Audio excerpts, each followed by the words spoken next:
Ruth was so committed.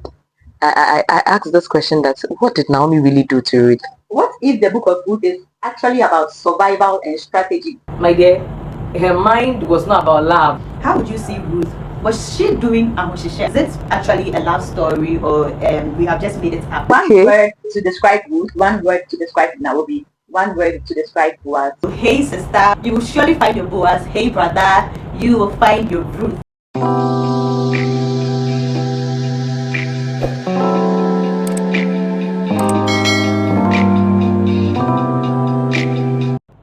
Hi guys, welcome back to my channel. If you are new here, my name is Fenoa, and if you are old here, thank you so much for your encouragement and your support so far.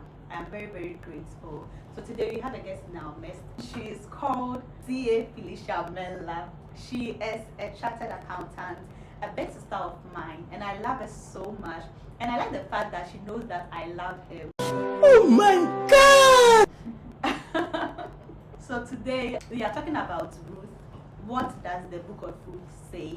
And before we get into the video, hey sister, you will surely find your Boaz. Hey brother, you will find your Ruth. Sister Felicia, do you have anything to say? Yeah, so personally, I'm happy that we are doing this video and talking about the book of Ruth. Ruth has so many things that we can learn from. I mean, the book of Ruth, and it's a privilege to be on your video. So I really like the book of Ruth. You know, whenever I have an issue, sometimes love issue, I tell Osof Mami about it. Shout outs to our Osof Mami, Liz baby. Osof Mami, Osof Mami Elizabeth. Yeah. Kumilate, we love you so much. I love you. So anytime, I don't mind. Personally, I don't mind asking the guy out. But then anytime I have an issue, she advises me. After she had advised me, she told me that you can, when you have a free time, you can read the book of Ruth. And ever since, I have been reading the book of Ruth, and then I love it so much. And God reveals so many mysteries to me in the book of Ruth. The book of Ruth has only 4 chapters, and I urge you today that read the book of Ruth, and I believe God will give you complete comprehension about it. Amen. Hey, did I say amen? I'll ask you questions about Ruth, and then Felicia will answer them all. Thank you. So the first question is, we have this perception that the book of Ruth is a love story. So I want to ask, is it actually a love story, or we have just made it up? This question has a sub question. So after you have answered this one, we'll go back to the next one. So is it actually a love story, or we have made it up? So is the book of Ruth really a love Story, or we have just made it up? Oh wow, we haven't made it up though, but I would not say totally it's a love story. I see it as a story of humility, a story of obedience, because we saw that Ruth was so humble. Could you imagine you losing all these people and still following your mother-in-law and going back? Whatever he said, she said all throughout. She obeyed. Yes. She was humble from A to Z. And finally, there was a love story. Okay. So I don't see the book of Ruth as a love story totally, but I see that the love story comes in when there was an iota of humility, an iota of obedience. So yes, it's a love story, but as I said, it's not totally a love story. The love story came in finance. And then the B is marriage the redemption in this story, or it is misleading? So I would say that marriage is not the redemption in the story. Ruth never had an idea that following Naomi would end up would bring marriage. Going with Naomi, she would get married again. That was not her first intent. She tried to follow Naomi. She loved Naomi so much. Ruth loved Naomi so much. So I don't see it as a redemption story that she still followed Naomi so that eventually there was something like a marriage or something that would come in her way. But all I say is that it's not misleading though. And I know that Naomi didn't have that idea that as she was going with Ruth, she was going to find a man for her. That was not the idea. So it's not a redemption kind of let me follow you so that whatever I'll get a husband. No. Okay. That was not the first intent at all. So it was just disobedience and submission that led to the final marriage story. Okay, thank you. So the next question is, the book of Ruth teaches about a lot, but what would you talk about? What would you talk best about? The book of Ruth talks about faith, talks about loyalty. Yes. This is what I see, because for somebody to lose or your husband, your children, and still follow that family and tell him, where you go, I'll go, your God will be my God, your people will be my people. I see it as a kind of faith and loyalty. And Ruth had this kind of faith, and Ruth was so loyal to the mother-in-law. I would say that Ruth was so humble, so loyal to her. As young ladies or as young people, I think loyalty, obedience, humility should be a hallmark. It pivots us or takes us to a lot of places we might never even know. So that's my take on that. That's nice. And then the third question is, in this 21st century, in your opinion, how would you see Ruth? Was she doing ahoshishe? I don't really know the English word for ahoshishe. Self-put. So was she doing self-put? Self-put. Or what was she doing in your own opinion? Okay, so in my own opinion, Ruth was not doing self-put. She had a clear intention. She had gone to clean or look for food. So the greens, the mother-in-law had sent her. Oh, I remember she even told the mother she went there willingly. Herself, Yeah, yes. it wasn't the mother-in-law who even brought the idea up. She went there, and she went there to look for food for herself and for her mother-in-law. And so when she was going there, my dear, her mind was not about love. Her mind was not about self-put. Her mind was not about going to meet a man or even going to socialize. It was feeding food, whatever will sustain their life. That was so important to Ruth. She wasn't doing self-put.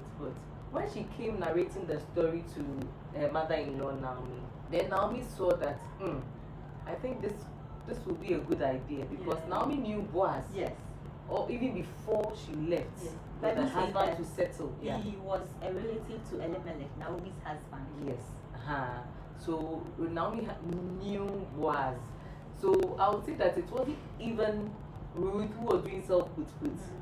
But Naomi saw that there would be a connection. Yes. Naomi saw that no, this is A, this is B. When I join them together, I think there will be a spark. Yeah. So all Naomi had to do was to admonish Ruth on the things to do whenever she meets Boaz, and she did that. So I'll say that even sometime in this story, Ruth never did self-put. It was Naomi who ushered or who even put in some thoughts in Ruth's mind about Boaz.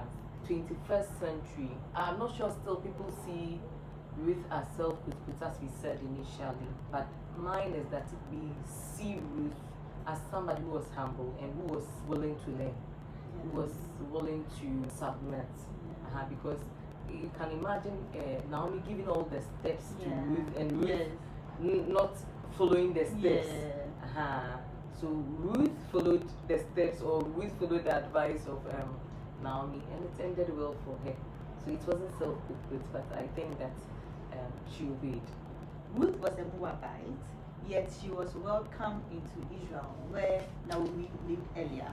So what's your take on tribal acceptance? How do we treat people outside our tribes? So I would say that initially Boaz favored Ruth because of Naomi. Yes. Because of Naomi. Yes. When Boaz first saw Ruth, he inquired about Ruth and finally told the people to let her come and clean, the weeds or the grains in his fields. The tribal acceptance here didn't matter. Boaz didn't even ask where she was from, but she wanted to know the house, the kind of place Ruth was coming from. So when they mentioned that Ruth was coming from Naomi's end, that is when Boaz favored Ruth. So there wasn't anything particular about tribal acceptance here. Naomi was afraid that if Ruth goes to the other farmyards to clean, and probably maybe they should be assaulted, then it means that those people were like they were Tribalistic. they were tribalistic. Macabre. They were tribalistic, yeah. They were tribalistic. But for Boaz, as soon as he heard that Ruth was from Naomi's house, nothing. Yeah, he didn't mind. He didn't mind the kind of tribe Ruth was coming from, but he just favored Ruth. That is so sweet. What does Ruth teach us about taking breaks in relationships and in faith? Okay. So read for me read chapter 1 verse 16. Ruth chapter 1 verse 16 said, but Ruth replied, don't ask me to leave you and turn back. Wherever you go, I will go. Wherever you leave, I will leave. Your people will be my people and your God will be my God. Yeah. So for the risk and relationship, I think that Ruth was supposed to even leave to her home country after the event or the demise of the husband. She took a risk. The risk that she wanted to go with Naomi. She wanted to leave her comfort zone. She wanted to follow Naomi. And actually, she hasn't been there before. So where she was going was actually even new. But she took a risk that wherever she goes, she'll go. And whosoever her God is, that will be her God. So that is the risk. And I see the relationship aspect as commitment. Um, Ruth was so committed. I asked this question that what did Naomi really do to Ruth? Then it means they lived well. They lived together very well. So when that incident happened, I should have returned back in every actual circumstance. She should have returned back to her home country or her parents or her family. But we see that kind of commitment, that kind of loyalty she had with Naomi. She decided to go with her. She didn't know what was at stake. Actually, because Naomi told her that I don't have anybody, and she has nothing. She doesn't have any field lands for you to go and weed. She doesn't have anything. But the risk is that Ruth followed Naomi, and that was the kind of loyal, that is the risk, and she was so loyal and committed I also want to be like Naomi. I want to be very committed because in relationships I find it very difficult to commit. So as you said this, I pray that the spirit of that was upon Naomi when it comes to Naomi. Oh, come on, you. Ruth, it should come on me because I really want to be committed in Yeah, relationships. yeah. Nice. That's fine. So the next question is, you see, what if the book of Ruth is actually about survival and strategy? That Naomi did not have anybody, even if maybe if she was supposed to go back to her family, maybe there was nobody. So what if the book of Ruth is actually about survival and strategy? You know, some women depend on men.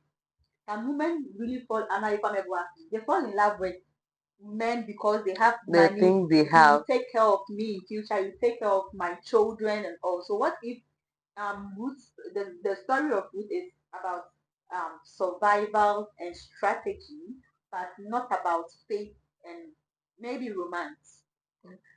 Actually, I don't see, because from the start of the chapter 1 through to 2 through to the end of Ruth, we didn't even see that Naomi had nothing. Yeah.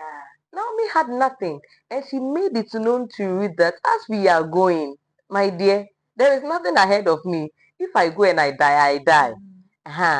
So she didn't put in any strategy. I mean, she's going to depend on a man or depend on somebody, because that is the story. So if you would, from chapter 1 ending to 2, when Ruth had gone into the field to find something, she was hopping from one field to another.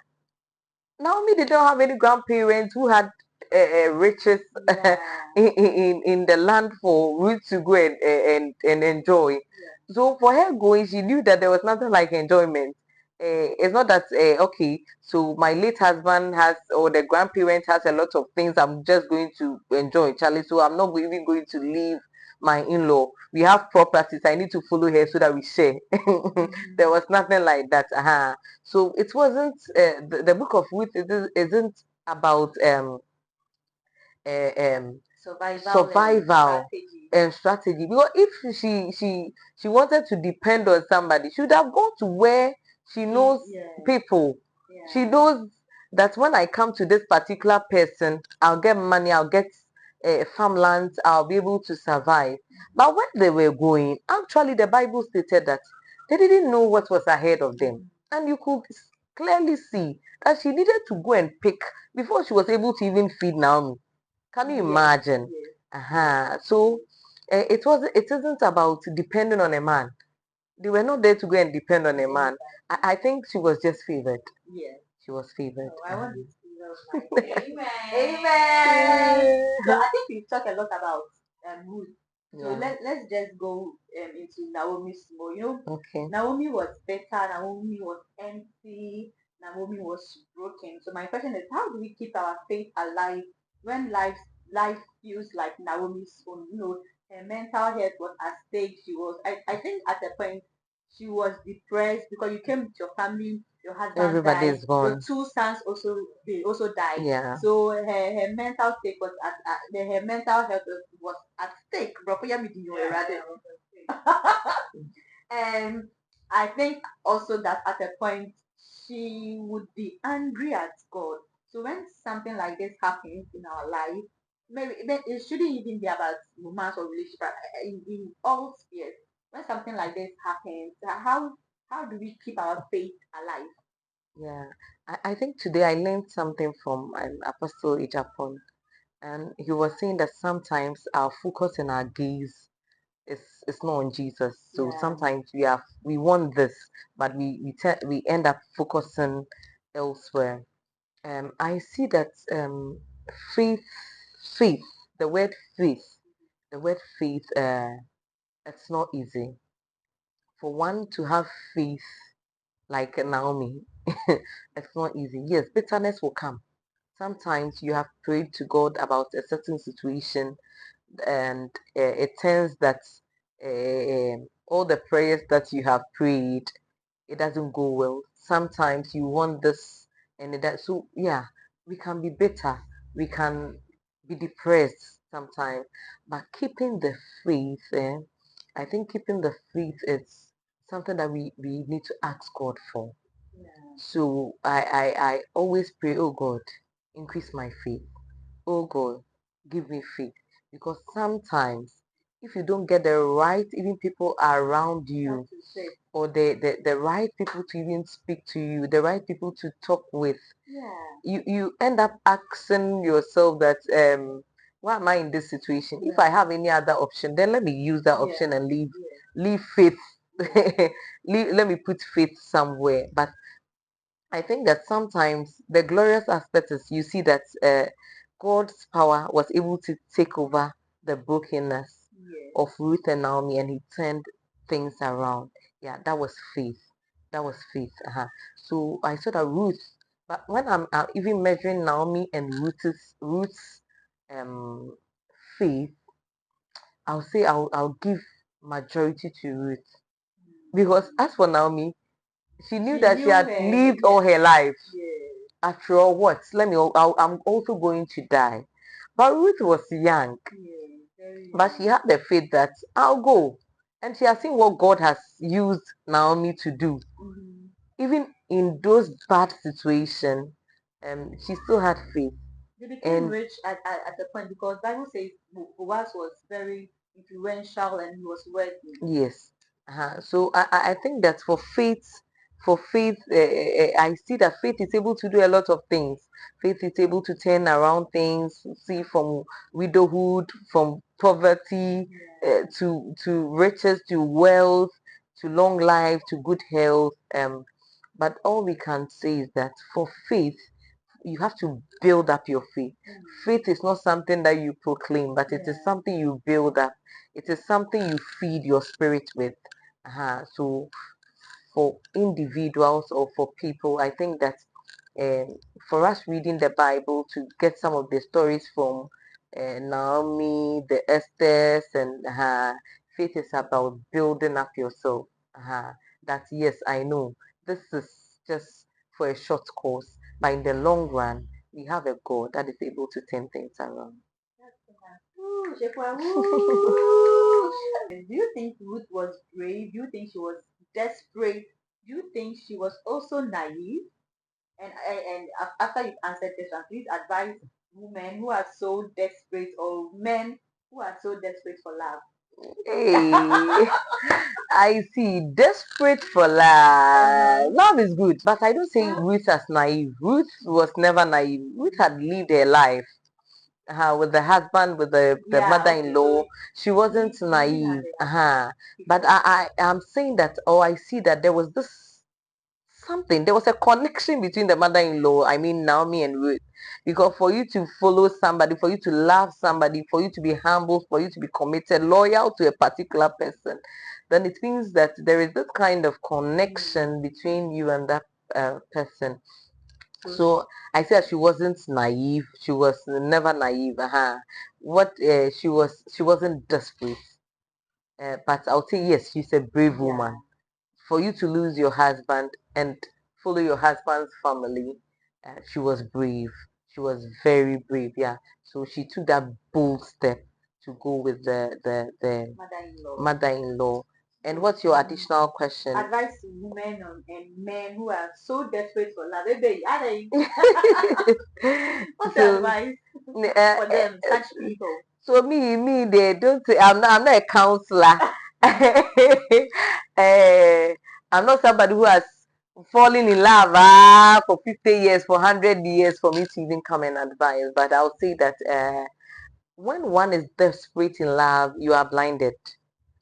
You are not able to see the strength and the weakness of a particular something or a particular person. You are so desperate for somebody to love you or something. I think that if you're too desperate, you get blind. Love is something that grows. If you're desperate, then it means that you want somebody to love you in a day. Just as you see the person, it doesn't work like that. So when you see the person, love me, love me, love me, that love grows. So we shouldn't be desperate. We shouldn't be desperate. When we see somebody else, we fall in love. One thing we should know that love grows, and it is not something instant. I remember Pastor Franklin would say that, "Are you having butterflies in your tummy?"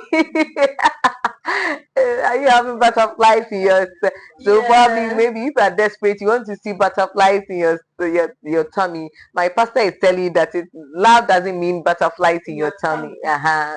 Love is something that grows. It's form of respect, it's form of humility, obedience, and all those stuff that you know. So that is what I would say my take on that. I think if there's anybody you should be desperate to Love. yes, to love, that should be God. Yes. That should be Jesus Christ. He first loved us. So if you want to be desperate to love somebody, then you channel that love to God. That is it. And then when you love God, there are things you do for people that are genuine. Yeah, sure. So please don't be desperate for love. Yeah. Love God, and God will also love you. Sure. So we are that can be We are getting closer. we are getting closer. I think we are getting close. I'm not going to edit it too. We are getting closer. Oh, we are almost bringing the curtain to an end. Hey, but did Ruth leave everything behind? Would you do same for somebody today? Benowa, would you do same? Would you leave your certificate? Would you leave your money? Would you leave your beauty? Somebody. I don't know. Hey, would you leave all behind? But I'm saying that Ruth had nothing behind. Ruth didn't have anything. So for her leaving, she had nothing. She had nothing leaving behind. But I see that for Ruth, she had nothing to leave behind. She didn't have so all the things that you are trying to say, the houses, the love, the school, the career, the things. Ruth had nothing. But what do I say for today? People even get transfers from their work to another town, another region, another country because of love. People even, yes, it is so. So people even leave their careers that, okay, let me leave this for this particular period. Let's build on something else. Probably maybe cater for the kids and let me come ahead. There are things we leave behind. So there are things there are lots of things you're able to leave behind. But so I would say that when the love is genuine and you consider the strength and the weaknesses of the things you are leaving behind, yes, generally, there are certain things we do leave behind. Sometimes people have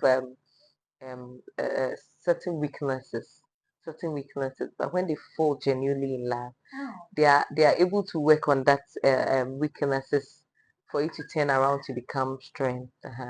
So yes, there are lots of things we leave behind because of love, but I would say that for Ruth, for the earthly things that we are thinking about, she didn't have anything to leave behind. But I think she had something. That's fact. As I said, that's fact the connection between her and the mother-in-law. And she was like, no, let me leave everything and come back. Go with her. I'm not leaving anything. Leave your dollars. Minuscule.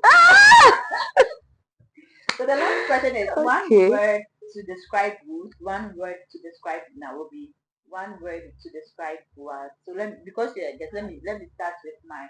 So Ruth, I'm feeling from you. Okay. She was loyal. So Ruth is loyal. Okay. And Naomi, oh my God. Naomi was a strong woman. And then Boaz was very kind. Also one word, but I want to add one. Very kind and responsible. Yeah. Because and I really want to Ruth chapter 2 verse 9. Okay. He said, see which part he was talking to Ruth. He said, see which part of the field they are harvesting and then follow them. I have warned the young men not to treat you roughly. Hey, this is NLT. So you can see that he was responsible. Yeah, sure. He sure. was some romantic guys like that. So yeah, that I get you know, let me even add on. Even though Boaz didn't have any romantic yes intention towards Ruth, he tried to protect Ruth. Yes. So yes, he was responsible, and I think that he also heeded to the word of God. Because I think it was a plan. It was a plan for Ruth to meet Boaz. So all the connections Naomi did and told Ruth when you go do this, do this, do this. Oh my. Are there some mothers who actually give instructions like, oh, wait, this guy, I think this guy will be a good guy. So would they give it, and then are there mothers like that? That would give us instructions that if you see this guy do this, if you So like in a godly way, not not the yes, it's there, it's there. So sometimes, probably depending on the relationship you even have with your mother, I think that sometimes you're able to tell your mother how things are even going in your relationship, and your mother would even end up advising you, no, when you go do this or when you see do this. I think that is so perfect. That is even it's not even only about your mother, but somebody you even look up to, somebody who can even advise. But in all things, we should also pray. So I saw that there are lots of people who have connected people to others, and it's worked and it's working. So I see that for Ruth, who has been my favorite. I mean, in all this love story and Ruth story that we are talking about, she was humble. And she was so loyal. My goodness. I saw that from you. My goodness. She's so loyal. She's so loyal. I'm telling you. Because sometimes, how can you lose your husband and still follow the woman whilst your family is there? But I think, as I said, I'm sure she lived with her well. She lived with her well. So, and for Naomi, just as you said, she was strong. For life to give you these blows, um, um, your husband dying, your kids dying, you don't have any grandchildren, your family lineage was over. Can you imagine? But Naomi was strong. God She was bless her. stronger, yeah. She was stronger than any other thing. I mean, for you to be hit by all these tragedies, and you are still hoping that there is this God. And you see, when Naomi said, "I'll go with you wherever you go," when Ruth said, "I'll go with you wherever you go," and your God will be my, then it means Ruth knew that Naomi had a God. Yes. He had this good God. yes, sure, and he knew that I'm sure God had done a lot of things for them, that when you are even weighing the bad things or the negative things they had gone through and the good things they had enjoyed, the good things would even outweigh the bad things. So Ruth, loyal, committed, obedient.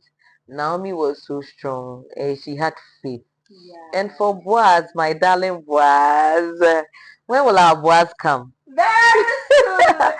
So, When is the Boaz coming? Sooner. so I think Boaz was responsible. Yeah. He was And I think kind. he'll be handsome. I'm very sure. Yeah, I think Very Boaz will be sure. very handsome. Very sure. So yeah, So I it's a really good deal. enjoyed this Sure, conversation. sure. Ida, would you want to say anything to the people watching? Hello. Hi. It's been a good time. Yeah, it's been a good time because I had to go read through the. Sometimes we even read through the Bible in a haste. Yeah. But sometimes when you have the opportunities like this, you tend up reading through and making meaning out of the single words or in every chapter. Yeah, that is what we've done with Ruth. I know we haven't dealt with all the aspects or with all the things we wanted to talk about, but fairly, the book of Ruth shows some personalities that are so loyal, that are so committed, that are so responsible, and all these stuff. Yes, there were there were things that happened to them, and sometimes we even ask God, why did they go through this? But at the end, God turned a lot of things for their good, and we pray that we have that faith, yeah, to be able to wait on God for the appointed things we have asked of Him. Thank you very much, and I really enjoyed you. Oh, we hope next time you come back. So we thank you so much for staying behind and watch us give out whatever we have in mind. And I think this is the wisdom of God actually. Yeah. And I pray that God in your waiting process, in our waiting process, God proves us. So I pray that you stand firm in God's words, and at the end of the day, His glory will be revealed. Thank you so much. Please subscribe, like, and comment. And of course, we want you to give us our next session so that we will come back. In fact, she will come back. If what to so she will come here. So thank you so much, Thank and we you. love you. Bye bye. Bye bye.